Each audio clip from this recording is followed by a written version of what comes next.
আন্তর্জাতিক গণতন্ত্র দিবস উপলক্ষে রাজধানীতে গণসমাবেশ করবে বিএনপি। আর এই বিষয়ে আরো খবর জানাতে সরাসরি যোগ দিয়েছেন সহকর্মী হাসান ওয়ালি। সমাবেশস্থলের চিত্র কেমন দেখছেন, আর নেতাকর্মীরা কি আসতে শুরু করেছেন কিনা বিস্তারিত জানাবেন।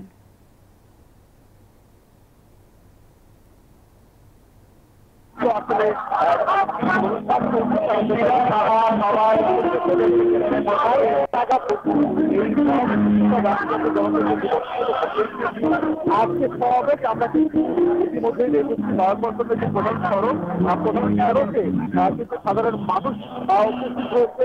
বিভিন্ন নেতা কর্মীরা আস্তে শুরু করে অনুষ্ঠানে এনজিওর কিস্তি প্রথমবার বিকাশ পেমেন্ট করলেই 20 টাকা ইনস্ট্যান্ট ক্যাশব্যাক। সেটিগুলোতে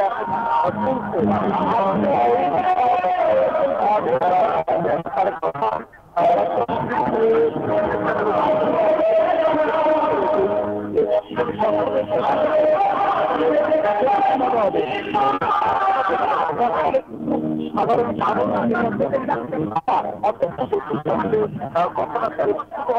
এবং আজকে কিন্তু রাজনীতি এবং গাজীপুরে নেতা কর্মী অংশ বাইরে বিভাগীয় আলাদা এবং